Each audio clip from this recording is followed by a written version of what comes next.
Once again, welcome to all my dear students. In the last session, we have discussed about the Elizabethan age, and today we will discuss in detail about Renaissance, Humanism, and Reformation. So, let's start without wasting time. In an exam, they may be asked just like that, what do you understand by the term Renaissance, or define the term Renaissance and show how Renaissance influenced the Elizabethan literature. तुम्हाला रिनेसन्स मधनं काय समजलं किंवा रिनेसन्सचा प्रभाव हा एलिझाबेथन लिटरेचरमध्ये किती झाला, कसा झाला किंवा काय झाला हे तुम्हाला कसं कळलं किंवा काय कळलं हे डिफाईन करा, मेन्शन करा. प्रश्न काहीही येऊ द्या, कशाही पद्धतीने येऊ द्या, तुमची कन्सेप्ट क्लिअर झाली की तुम्ही प्रश्नाची सुरुवात आणि प्रश्नाचा शेवट यानुसार ते बरोबर लिहाल. So let's start. The first point is that what is meaning of the Renaissance? The Renaissance is a time of great social and cultural change in Europe. Actually, the Renaissance is a French word which means rebirth, revival and reawakening. It refers to the revival of ancient classical mythology, literature, culture and human mind after the Dark Middle Age. The Renaissance means man's discovery of himself in the universe. It is a series of events extending over the 2 centuries, and it transferred man from medieval age into the modern age. Really, the Renaissance is the widening intellectual, physical and spiritual horizons. It is a period characterized by innovation, imagination and creativity. It gave the illumination to the mind and heart of the man, and it opened the various ways of the progress.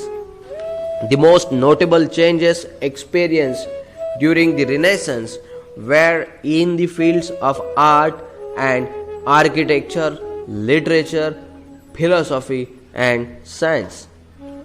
The Renaissance did not change the whole old ideas, things, but it modified and revived them to make them new.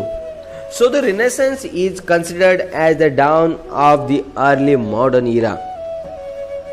Renaissance हा एक social आणि cultural change होता जो युरोपमध्ये सुरुवातीला झाला, आणि रिनेसन्स हा जो शब्द आहे तो शब्द फ्रेंच मधून आलेला शब्द आहे जो इंग्लिशमध्ये तसा पुढे कंटिन्यू झाला.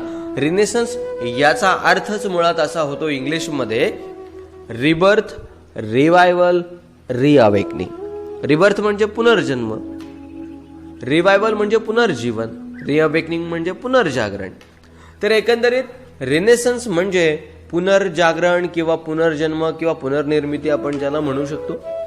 आणि रिनेसन्स ही जी काही चळवळ आहे ही चळवळ आपल्याला mythology, literature, culture, human mind या सगळ्यामध्ये बघायला मिळते. याच्यामध्ये निर्माण झालेले बदल आहेत जे अतिशय महत्त्वाची गोष्ट ही आहे की मिडल एजमध्ये आपल्याला ती मिडल एज नंतर बघायला मिळाली.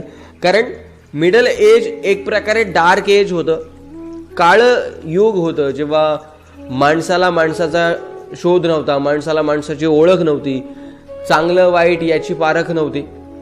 पण रिनेसन्स आल्यामुळे mythology, literature, culture, human mind या सगळ्यांमध्ये त्यांनी माणसानं स्वतःचा शोध घेतला. The renaissance means man's discovery of himself in the universe.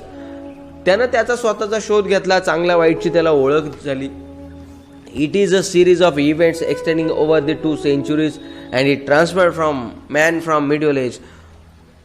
रिनेसन्स ही एक अशी सिरीज होती, एक अशी शृंखला होती की जिच्यानं मध्ययुगीन कालखंडातला माणूस तो आधुनिकतेच्या युगाच्या कालखंडाची सुरुवात त्यांचा एक तो समांतर ब्रिज रिनेसन्स चळवळ उभी राहिली. आणि त्यानंतर नव्या युगाच्या सुरुवातीला किंवा रिनेसन्स ही एक अशी टर्म कन्सिडर्ड झाली किंवा रिनेसन्स हा एक काळ असा कन्सिडर्ड झाला की renaissance is the dawn of early modern इरा.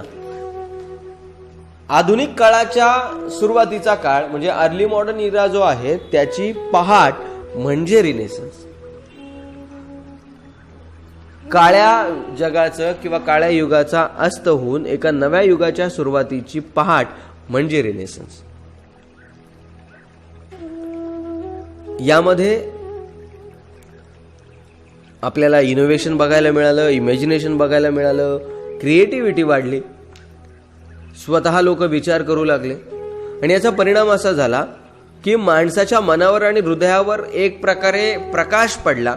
त्यांच्या कलेची, त्यांच्या साहित्याची, त्यांच्या कृतीची, त्यांच्या पोटेन्शियलची एक प्रकारे दाद मिळायला लागली आणि ते रिनेसन्समुळे त्यांच्यावर प्रकाश पडला आणि त्या माणसाच्या मानवी जीवनाचा विकास व्हायला सुरुवात झाली.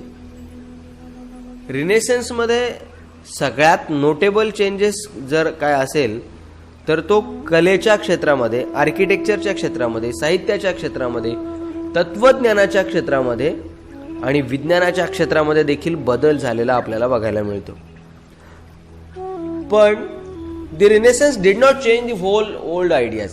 रिनेसन्सनं सगळीच्या सगळी जुनी मायथॉलॉजी किंवा जुन्या स्टोरी टेल्स या सगळ्या गोष्टी तशाच्या तशा चेंज नाही केल्या किंवा काही गोष्टी ज्या आहेत त्या तशाच्या तशा चेंज नाही केल्या.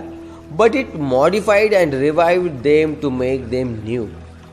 त्यांना मॉडिफाय केलं एका नव्या पद्धतीनं आणि म्हणून renaissance is considered as the dawn of early modern Ira.